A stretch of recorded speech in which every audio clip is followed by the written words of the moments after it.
Pada awal abad ke-19 di Paris, terjadi perdebatan antara Auguste Comte dan beberapa warga yang gelisah dengan kondisi masyarakat pada saat itu.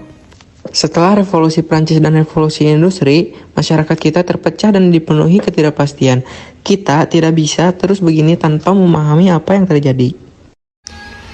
Kami merasakannya, tapi perubahan terjadi begitu cepat. Bagaimana bisa kami mengatasinya?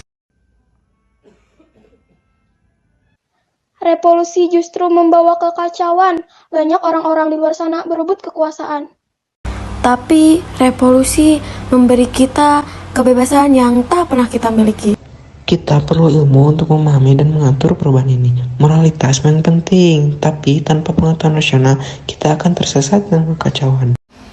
Bagaimana ilmu pengetahuan dapat membantu? Dengan pendekatan ilmiah, kita bisa membawa masyarakat menuju kemajuan yang nyata, bukan hanya mengikuti arus atau terjebak dalam kebingungan. Suatu malam, terlihat Auguste Comte sedang merenungi perubahan sosial pasca revolusi Prancis dan revolusi industri di sebuah kafe kecil. Sambil membaca buku, Comte merasa perlu memahami dan mengatur dunia sosial secara ilmiah. Ilmu pengetahuan telah membantu kita memahami alam, tetapi kita belum memiliki alat untuk mempelajari masyarakat secara ilmiah. Aku bertekad menciptakan pendekatan yang dapat memperbaiki kondisi sosial kita. Sebagai sekretaris Henry de Saint-Simon, Comte belajar pentingnya analisis sosial. Namun, perbedaan pandangan mendorongnya mengembangkan pemikiran sendiri. Kita harus mengembangkan ilmu yang mempelajari masyarakat seperti alam semesta. Masyarakat terlalu kompleks untuk direduksi menjadi hukum ilmiah. Tanpa dasar ilmiah, bagaimana kita bisa membantu masyarakat menuju kemajuan? Pendekatan ilmiah penting, tapi jangan mengabaikan aspek moral dan spiritual manusia. Moralitas harus didasarkan pada pengetahuan rasional. Tanpa itu, kemajuan sejati tak mungkin tercapai. Perbedaan ini mendorong Auguste Comte menulis buku dengan judul Cours de Philosophie Positive, di mana ia mengusulkan ilmu baru bernama sosiologi dan hukum 3 tahap. Meski menghadapi banyak rintangan, termasuk kesehatan yang memburuk dan kesulitan keuangan, Comte tetap gigih. Ia terus menulis hingga bukunya mendapat perhatian luas dan mengukuhkan sosiologi sebagai disiplin ilmu. Comte menghabiskan sisa hidupnya dengan mengajar dan menulis hingga kematiannya pada tahun 1857, meninggalkan warisan penting dalam sosiologi modern.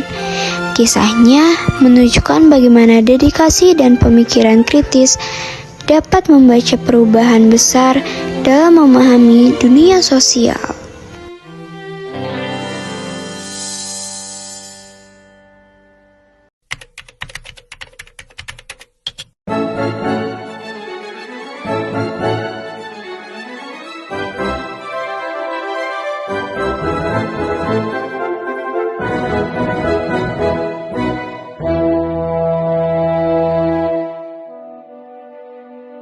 Neglek, bagaimana desa kami tetap bersatu walau zaman terus berubah?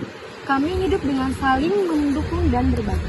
Ikatan kami kuat karena kami saling mengenal dan peduli.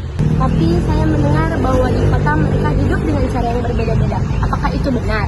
Ya benar, kota besar telah berkembang pesat. Dan cara hidup kami semakin jarang terlihat di sana.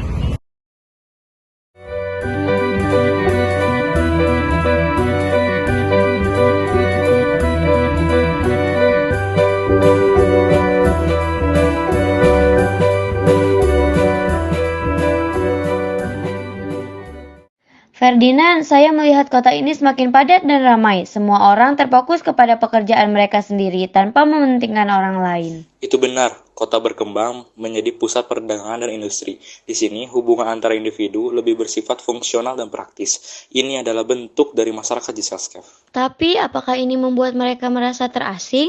Iya, dalam Giselskov, hubungan antara individu lebih mementingkan kepentingan pribadi daripada rasa komunitas.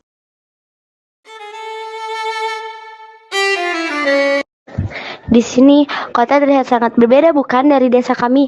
Di sini, semua orang terlihat begitu Ya terpisah. benar, di kota itu kami hanya fokus pada diri sendiri. Mana ada kita berkenalan seperti di desa.